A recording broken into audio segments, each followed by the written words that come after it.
जय श्री राधे। पूज्य श्री सद्गुरुदेव भगवान के चरणों में प्रणाम। पूज्य श्री राधा बाबा जी के जीवन चरित्र से कुछ रसमयी बातें। पूज्य बालकृष्ण दास जी महाराज और पूज्य बाबा के मध्य छठी गोष्ठी। बुधवार 29/9/1976 की ये बात है।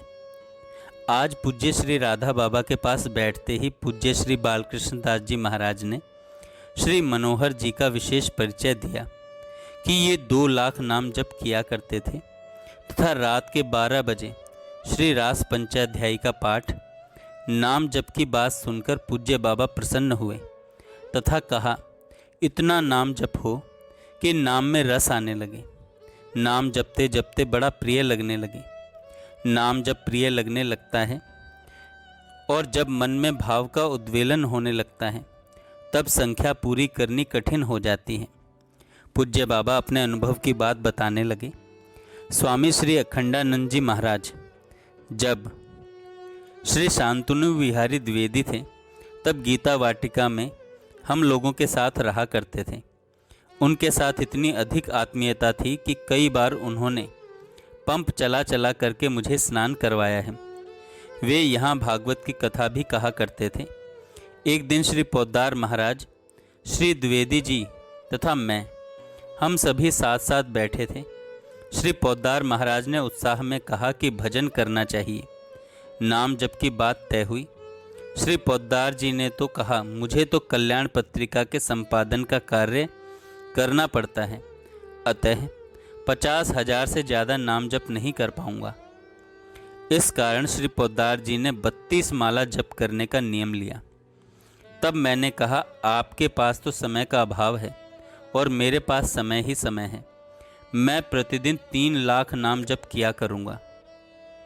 श्री द्विवेदी जी ने कहा, मैं तो 50,000 जप कर पाऊँगा, पर नाम जप के स्थान पर ओम नमो भगवते वासुदेवाय इस वैष्णव मंत्र का जप करूँगा। संपादकीय कार्य की अधिकता से श्री पोद्दार जी का नाम जप छूट गया। आगे चलकर द्विवेदी जी का मंत्र जप भी छूट गया, पर नाम जप तो मेरे पल्ले बंध गया। 3 लाख नाम जप करने का क्रम बहुत लंबी अवधि तक चला।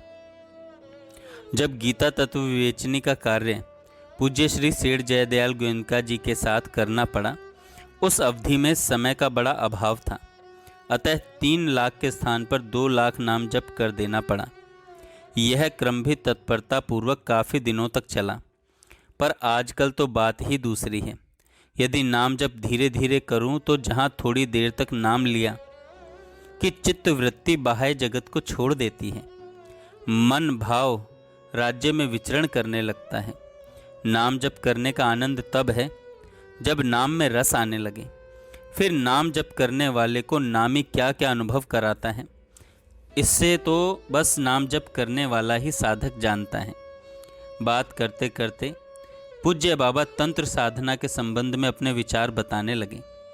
पूज्य बाबा ने कहा कि यही नहीं कहा जा सकता कि भगवान किससे किस प्रकार की साधना करवाते हैं, कौन विश्वास करेगा, और मुझे आवश्यकता भी नहीं है कि कोई मुझ पर विश्वास करे, पर सत्य तो सत्य ही है। भगवान श्री कृष्ण ने मुझसे कहा कि तुम भगवती महात्रिपुर सुंदरी की उपासना करो। तंत्र जगत का मुझे बड़ा अध्ययन है। तंत्र जगत में यदि मैं किसी को मान्यता देता हूँ तो वाराणसी के वयोवृद्ध पंडित श्री गोपीनाथ जी कविराज जी को। उनका अध्ययन भी है और अनुभव भी है। इसी श्री विद्या की उपासना श्री आद्य शंकराचार्य जी ने की थी। आगम साधना की मुख्य 3 पद्धतियाँ हैं, वाम मार्ग, कौल मार्ग और दक्षिण मार्ग। जब मैं जेल में था तब उस समय सैकड़ों व्यक्ति हमारे साथ जेल में थे। समय व्यतीत करने के लिए कभी किसी विषय पर यदा कदा गोष्ठी हुआ करती थी। एक दिन गोष्ठी तंत्र साधना पर हुई। उस दिन गोष्ठी के सभापति थे पंडित श्री ताराचरण जी भट्ट। वे वृद्ध एवं अनुभवी व्यक्ति थे। मैं लगभग आधे घंटे तक वाम मार्गीय तांत्रिक साधना पर बोला। श्री ताराचरण जी भट्ट बड़े प्रभावित हुए। सभा की समाप्ति पर किनारे बुलाकर उन्होंने मुझसे पूछा, तुम जो बोले हो बहुत सुंदर बोले, पर जितना बोले वह क्रियात्मक अनुभव के आधार पर बोले अथवा ग्रंथों के अध्ययन के आधार पर। तांत्रिक साधना संबंधी कई बातों को बतलाते हुए पूज्य बाबा ने विनम्र शब्दों में पंडित श्री भट्ट जी को उत्तर दिया। मेरे बड़े भाई तांत्रिक थे। उन्होंने 2 व्यक्तियों को तंत्र की दीक्षा दी थी। वे दोनों ही पागल हो गए। उनका तंत्र साधना में अच्छा प्रवेश है। कुछ बातें तो मैंने अपने बड़े भाई के मुख से सुनी हैं और कुछ इस विषय में मेरा पर्याप्त अध्ययन भी है।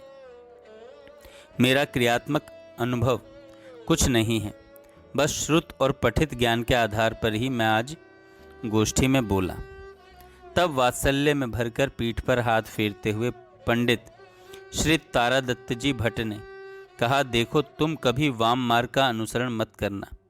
वाम मार्ग का अनुसरण करने से मेरा जो पतन हुआ वैसा पतन तुम्हारा नहीं हो, इसलिए सावधान करता हूँ। जय श्री राधे। आगे हम कल सुनेंगे। जय श्री राधे। पूज्य श्री सद्गुरुदेव भगवान के चरणों में प्रणाम। पूज्य श्री राधा बाबा जी के जीवन चरित्र से